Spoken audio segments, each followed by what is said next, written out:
going on, guys? Welcome back. Commentary for you. Want to thank my sponsor, Steel Supplements. Link, discount code down in the description. Also, the best energy drink you're going to find, Omni. I don't care which of the 6 flavors you try. Absolutely going to love it. And they have some sample bundles. You go over, check it out. Put everything together, nice little package for you, and let you try it for yourself. Also, the Glance LED. Yes, the NFL season is over, but there's still so much you can keep up to date with. MLB, which we're about to talk about, NBA, full swing. You are going to love having this unit. Subscription free, tells you everything going on, not just in the world of sports, but stocks, news, weather, you name it. Everything you love, you can love a little bit more at a glance. So, this video here, you know, I've often said to myself, I can't get mad at video games anymore.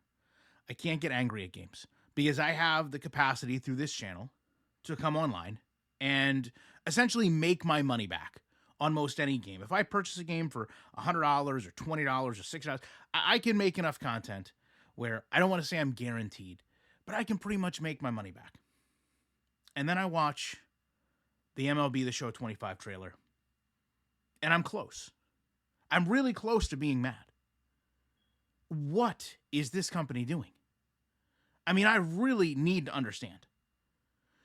How in the world did we get from gameplay deep dive to here's some new game mechanics?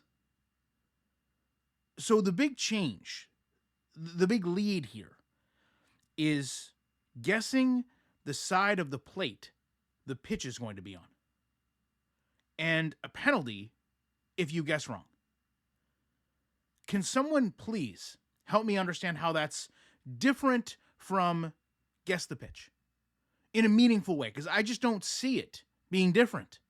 And moreover, I just don't think this is an MLB technique. I don't think any batter goes up to the plate and says, let me guess if the pitch is going to be on the left or the pitch is going to be on the right. And then if I guess wrong, I'm just going to be wildly off. You know, maybe if you broke the plate into more quadrants, but half the plate, it just seems lazy. It seems odd. Moreover, the perfect throw meter is now moved to the outside. So undercutting is now almost improbable, right? Who's going to undercut a throw? You would be so far ahead of the curve. I just don't understand this. Changing the timing of a mechanic does not change the game. It just means that the user has to temporarily learn something new. We just did this last year. Making your throw meter, okay, the same as almost every football game's kick meter, is a strange take. And honestly, what used to make the game different was the timing was in the center. But now we're essentially moving backwards. And of course, speaking of moving backwards, we've changed the home run robbing mechanic. Okay. So the takeaway from all this is 3 different reaction timings and a new difficulty. You want me to pay full price, $100 if I won early, for 3 new user interfaces and a difficulty setting. I understand that to a lot of people, just coming out and saying, oh, need a new game engine. Got to put it on a new engine. They need to redo this engine. It's a lot to ask, okay? I get it. We've asked EA for years. We've asked really almost most gaming companies put this game on a new engine. It is an unrealistic expectation from one year to the next, unless they're building off something. But good Lord, there is so much that we could be doing. How about new player models? How about new crowds? How about new stadiums? I didn't say anything in the last video because I was hoping they would address it. Listen, Gunnar Henderson is on the cover of this game.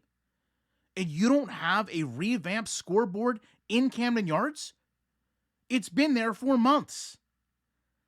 But should I really even be complaining about this? Because Citi Field is incorrect for like the last 7 years.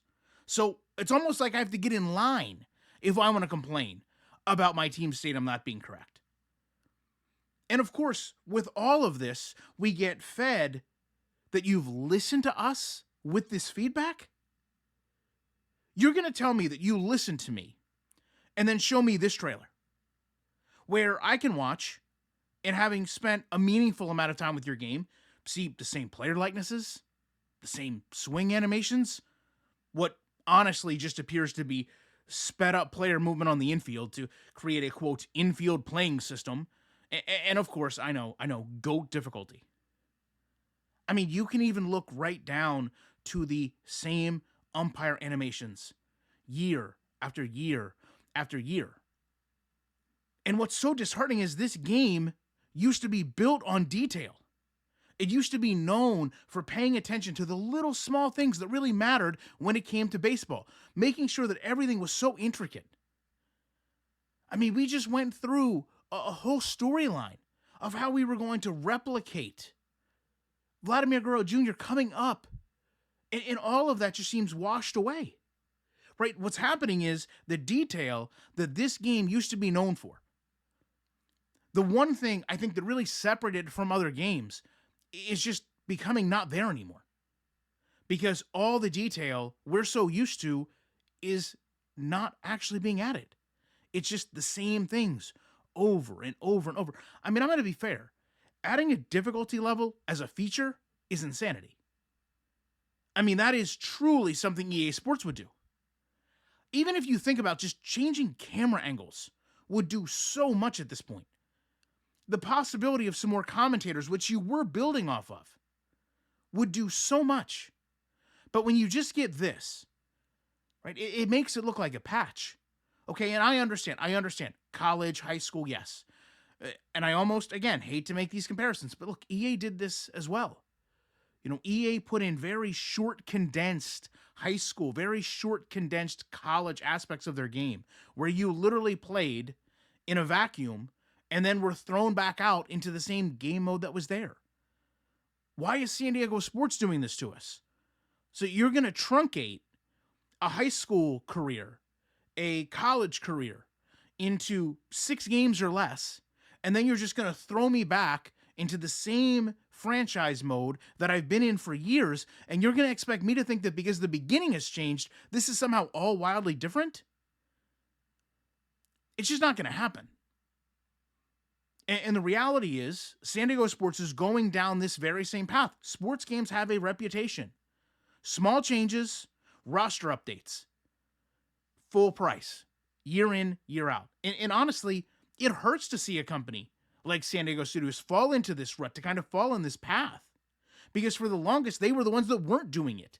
They were the ones that seemed to be pushing back and saying, no, we are going to every single year come out, challenge ourselves to make a better game, to make the best game, to make a different game, to challenge the gamer, and to listen. And if you think this is listening, then I honestly don't know what to tell you. I don't think you're going to find a groundswell of people in this community that was saying, yes, we need 3 different user interfaces for catching and throwing. It just doesn't feel like you're hearing our voices. And if you are, well, then you're simply not caring to do the things we're asking. And sooner or later, that is going to impact your sales. It might be this year, when, as I mentioned, the game is not for free because it's off of Game Pass. And if you think that a lot of people are going to pay for this game after seeing a trailer like this, well, I would say historically, you're sadly mistaken. Love to know your thoughts on this.